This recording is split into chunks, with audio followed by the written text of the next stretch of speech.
Chers camarades de la GNC, je vous salue. Je vous salue sans oublier les camarades de la GNC d'Apaon, GNC Bassa, GNC Tchaoudjo, GNC Atapame, GNC Lomé. Sans aussi oublier nos camarades de la diaspora. Je fais un clin d'œil au président national du parti, et en l'occurrence, M. Jean-Pierre Fabre.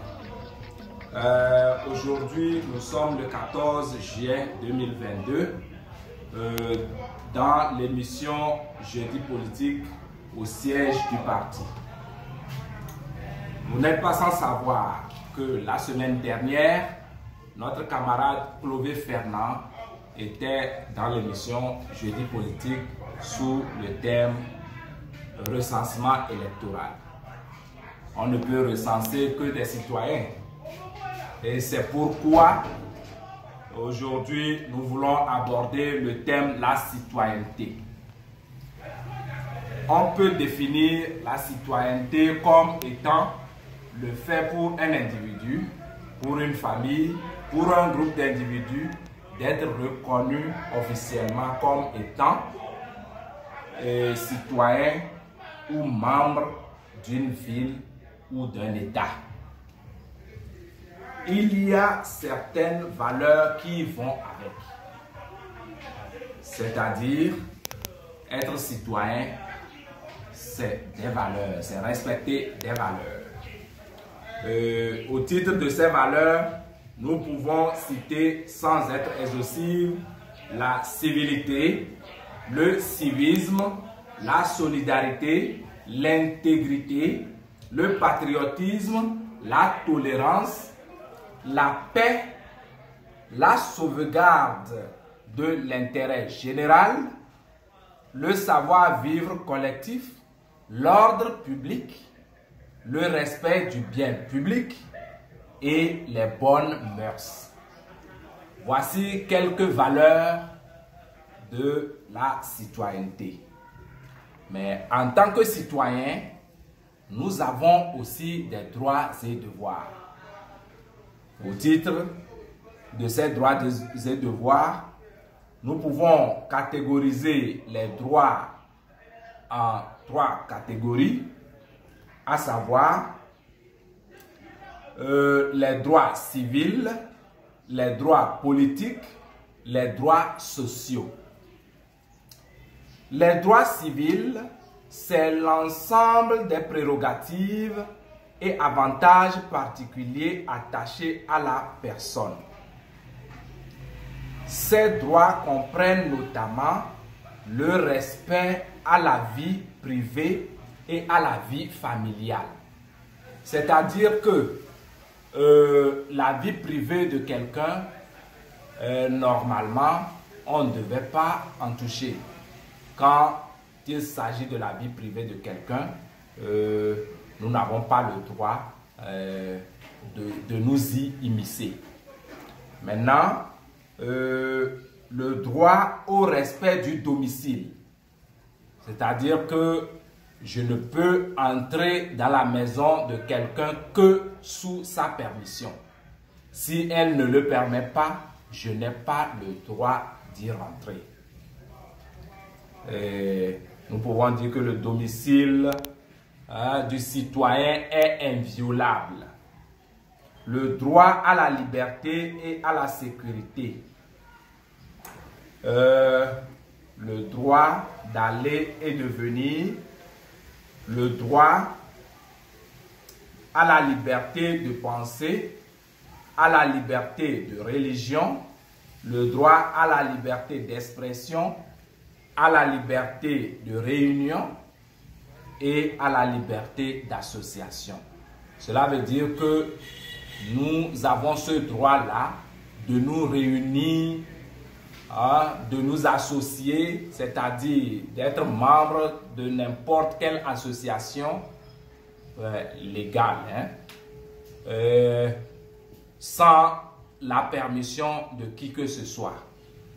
Et mes chers camarades de la GNC, je nous invite à nous approprier, à savoir que ces choses-là sont des droits et non des faveurs. Voilà. Nous avons les droits politiques.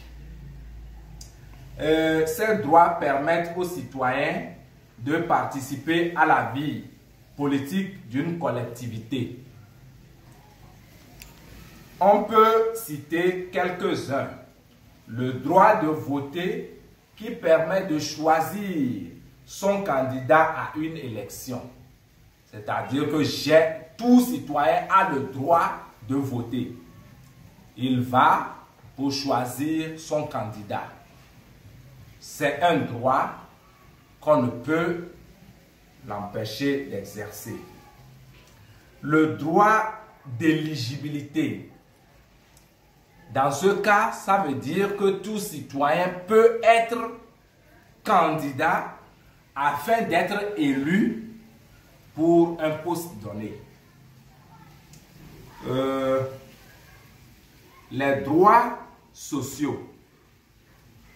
Ce sont les droits qui concourent à l'épanouissement de la personne et au bien-être économique et social des individus. Par exemple, le droit à la santé, le droit à l'éducation, le droit à un environnement sain. Nous avons le droit à la santé, c'est-à-dire que l'État a le devoir afin que nous puissions avoir accès aux hôpitaux.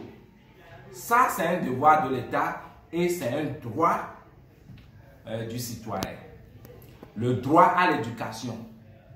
Tout citoyen a le droit d'aller à l'école. Tout citoyen a le droit d'être éduqué. Voilà, ce n'est pas une faveur. Et nous venons aussi de dire que tout citoyen a le droit d'avoir un environnement sain. C'est dans cet ordre d'idées que je nous convie à maintenir nos environnements sains. Les droits, nous n'avons pas que des droits, nous avons aussi des devoirs. Et ces devoirs sont aussi classés en 3 catégories. Ce sont les obligations d'un citoyen. Ils sont de plusieurs ordres, mais peuvent être classés en 3 catégories, comme je venais tantôt de le dire. Le devoir de respecter et de faire respecter les lois et les valeurs de l'État. L'État a fait des lois, l'État a des valeurs que, en tant que citoyen, nous sommes obligés, nous sommes dans l'obligation de respecter. Voilà. Parce que si nous ne respectons pas les lois, le vivre ensemble ne sera pas possible. Et je profite de l'occasion pour dire que nul n'est au-dessus de la loi, qu'il soit président de la République, qu'il soit ministre de l'administration territoriale, qu'il soit président de l'Assemblée nationale, ainsi de suite. Nul n'est au-dessus de la loi. La loi est faite pour tout citoyen.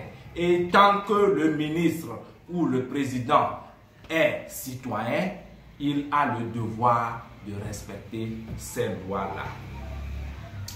Le devoir de contribuer au financement des charges de l'État.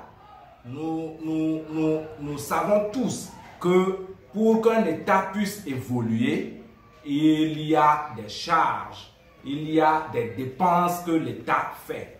L'État se base sur ses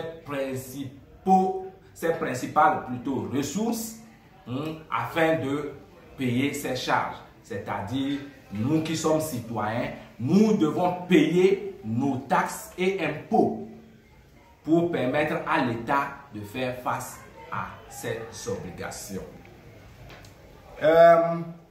Nous avons aussi le devoir de défendre la nation quand elle est en danger. Notre constitution le dit clairement que tout citoyen a le devoir de défendre la nation. C'est vrai, il y a certains qui ont choisi le métier de défense, mais en cas d'attaque extérieure, en cas d'agression extérieure, nous avons tous ce droit-là. Et je profite de cette occasion pour appeler nos camarades jeunes des savanes de s'armer de courage et d'abnégation, afin que tout ce qui se passe là-bas, qu'ils puissent contribuer afin que la paix puisse régner sur notre territoire, le Togo. Merci beaucoup, chers camarades. Je vous remercie.